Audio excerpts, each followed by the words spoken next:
네, 여러분 안녕하세요. 브랜든입니다. 이번에 저희가 브랜든 색소폰 오케스트라로 첫 정규 연주회를 하게 되었는데요.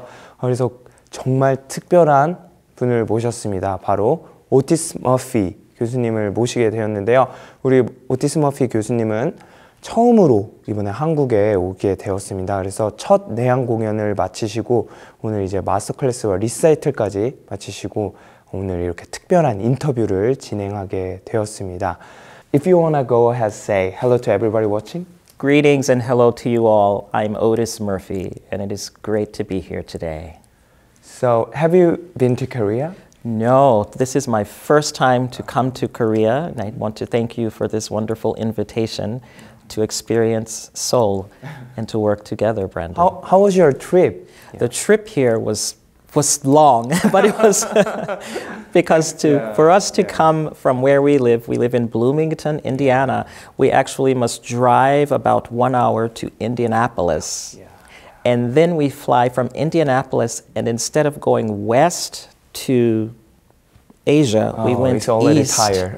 Yes, we went east to Newark, New Jersey, and then we flew all the way back west to Narita, to Tokyo, Japan, and finally connected there to Seoul. So it was a long day for us all, for sure, but it was a very special trip. Reflecting on our shared musical journey, we crossed paths at the American Saxophone Academy in 2013, a decade ago. Can you recall that experience and how do you perceive the growth and evolution of the saxophone education and collaboration since then?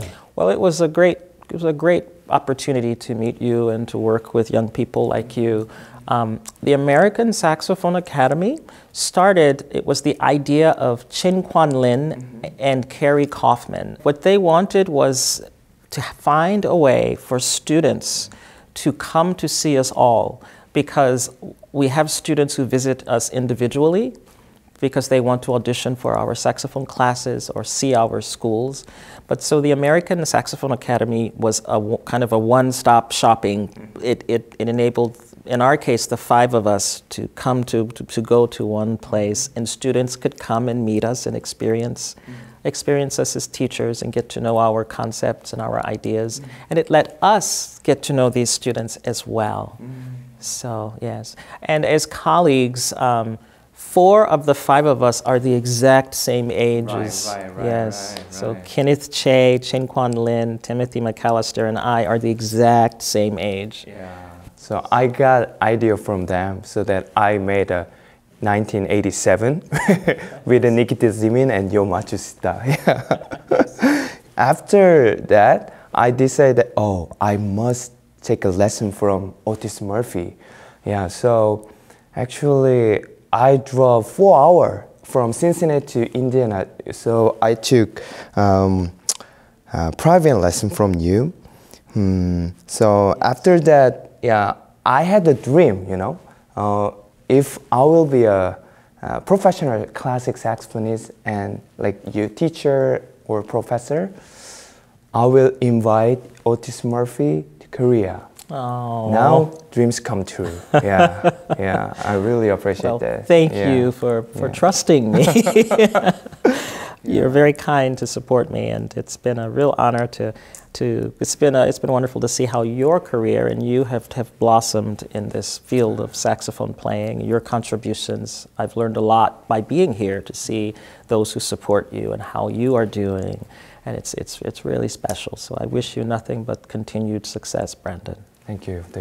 Could you share your journey from being appointed as one of the youngest faculty member at the Indiana University Jacobs School of Music to becoming a globally sought-after saxophonist?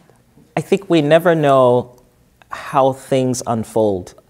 I had no idea. For me, when I first heard it was Eugene Rousseau as a high school student, I had no idea that I would one day study with him, and then that would lead to the future I might work at that school where he was teaching. Likewise, it was because when I was a student at Indiana University, Eugene Rousseau traveled for a period of time, and he invited Jean-Yves Formeau to come as a guest teacher, and that changed my world, and we immediately connected. So it's we never know how the future is going to unfold. Our courses, and so it was very special to start teaching at IU. I was definitely a baby. In fact, I was a baby faculty. I was still a student, and so some of my students were almost the exact same age as I. 28 years old, right? Yes, 28. It was what a wonderful experience, and I had the support of the woodwind department and the saxophone field. And I remember when I was first appointed the job, a dear saxophone colleague named Michael Hester sent me a message, and he congratulated me on the appointment at Indiana University. And he said, Otis, the only shoes you ever have to walk in are your own. So he was telling me that whatever Eugene Rousseau did, the great things, that's wonderful, but you can become and do anything you want to do. So I had wonderful support, and of course, Jean-Yves Formeau I sometimes call him Uncle Johnny. He is a very, very special man to me, and who invested in me as his student, and even afterwards, we're very close. So, as a chair of woodwinds at IU's Jacobs School of Music, how do you approach mentoring a young musician, and what aspect of teaching do you find most rewarding? Yeah, sure. As the chair of the woodwind department, I am overseeing more of the student activities, but I am organizing things for the faculty as well. So I am simply a professor, but I am taking on this administrative role in my woodwind department for a period of time. I cannot imagine doing this forever, but it's just for a period of time. I'm happy to serve my colleagues and to organize and to help. I've discovered it takes there is so much that happens to keep the ship floating and the ship, I did not realize that when I was simply a professor. So it's been a really great journey, and I'm learning to balance my practice time, to balance my family time. I make some mistakes, I do, but I try to correct my course as much as possible. We cannot. Yeah, it's really hard as a father, as a musician, and as a worldwide saxophonist. Yes. We just simply do our best. But my family, I must always prioritize Haruko and our children, and I'm grateful that she's brilliant, and she really guides me too. So it's a balance for us. Having shared your music on a global scale, how has exposure to diverse cultures influenced your artistic expression and musical style? That is a great question. That is, because of the saxophone, I've seen a lot of 20 plus countries in the world, and it's been eye-opening. I realize we are different, but we are so much the same. Just even being here in Korea. You understand what I mean? We are so much the same, and it's because of these similarities. I often say we all cried as babies, we all experience pain and joy, and no matter what languages we speak, there is something we all have in common. And music, I can arrive in a location, I can play music, or I can play with musicians with whom we do not speak the same language at all. But through music, we've all had this training, and we speak that common language. We can make wonderful, wonderful we can have moving experiences together. So it's a powerful thing. Music is very powerful. And you also, you travel and you do many diverse things, and I'm sure you see similar things, yes? What advice would you give to young saxophonists aspiring to make a mark in the classical music world, drawing from your own experiences as a performer and educator? I would very much advise wind players in general to get training by professionals, from professional musicians, as early as possible. I see that in strings, because the string instruments, they're able to make them small. Little children can start playing at age 3 on the violin or age 6, but a saxophone is just so big you cannot do. Yes. So on saxophone, I see, for example, in Spain and Portugal, I was traveling there, and I could see that the young saxophonists had little soprano curved saxophone, and they're being trained.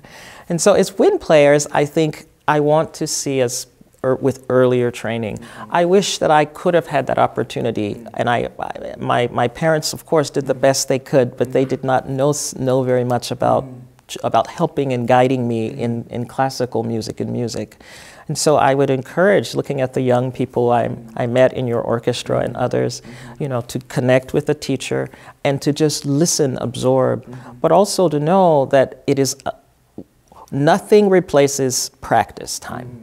We can study this and we can read this, but in the end, we must be on the instrument building and becoming fluent. It's like a language. You can't just study it in the books. You must study it in the books. But we also must speak it when we walk outside and go to the grocery store. And if I were studying Korean, I would be speaking in Korean and learning. 감사합니다. I've learned 감사합니다. Yes, I love 감사합니다. I've learned. But you know, we all must really invest in the foundation. Absolutely. Yes.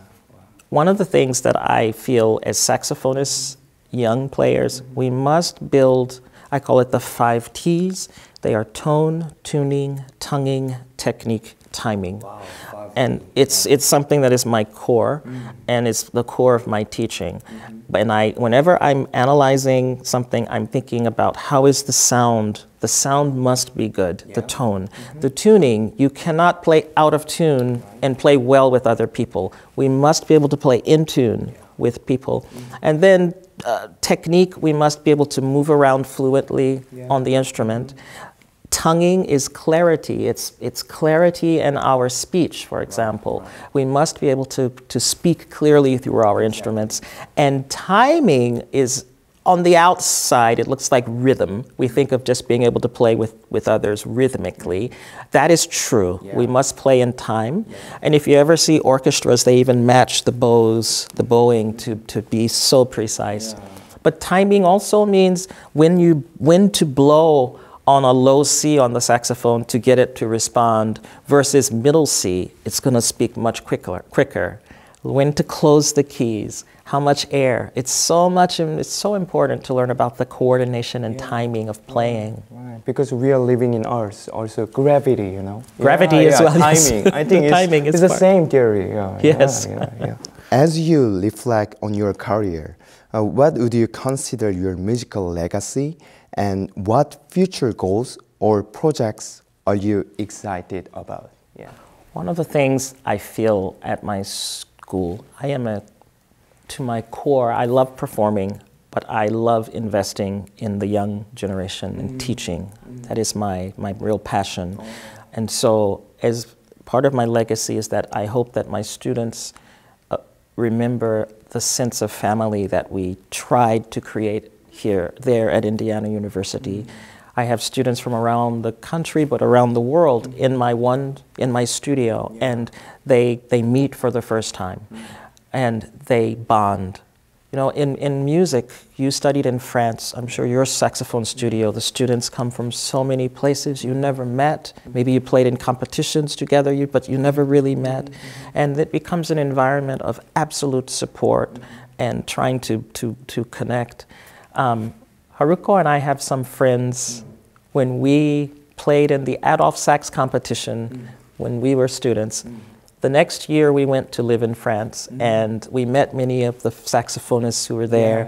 They are still some of our close friends to this day. Wow. And those relationships matter, and it's really about relationships. Right. So I hope that my students whom I've taught are able to stay connected and to support each other. And that is what I believe my calling and my most important role is to be this supporting figure, that I have their backs. And I want them to know that. And I think the future for our repertoire, for our instrument, is about the sound, the song, the heart. And I believe the repertoire can and needs to reflect that. And I think that passion it's infectious in a wonderful way. And that pulls us all together. That's That's why I think IU Saxophone Studio is one of the most high-level saxophone studio, I think. Yeah. So I recall your performance with the Brandon Saxophone Orchestra. So how was that experience for you, and how do you approach collaboration with the saxophone orchestra? Sure, it was a very special experience. I know that you envisioned this group, and I thought that I commend you for thinking about how to bring the saxophone community together. And it's made up of a variety of young players and as well as older players, yes, and some professionals and students. It's a wonderful mixture together. And I appreciate how you brought me in. We learned this music. You know, we had just a short time to learn it together, but immediately you opened the door for me to interact. So I freely played along with the ensemble members, and it was a team effort. One of us, we all must do well, and so it's a mutual support. That's absolutely crucial. So thank you for that, Chance. Thank you so much. Thank you. Before we conclude, Otis, would you like to share any words or message with the members of the Brandon Saxophone Orchestra? Hello, members of this orchestra. It's been a real treat to get to know you and to collectively come together with this mutual goal of sharing music with our audience. Whenever we perform, it is giving, and the audience is receiving. And when we hear the applause, and you look in the audience even, and you see the audience react, and the smiles, and how they are so absorbed in what we are doing, that is real performing, I believe. And so it's been a wonderful opportunity to do that together. Congratulations to you on your first big concert last night. That was very special, and I'm so happy that Brandon thought of including me. So I wish you all the greatest continued success, and thank you for including me. Thank you so much. Thank you, yeah, Brandon. Thank you. Thank you very much.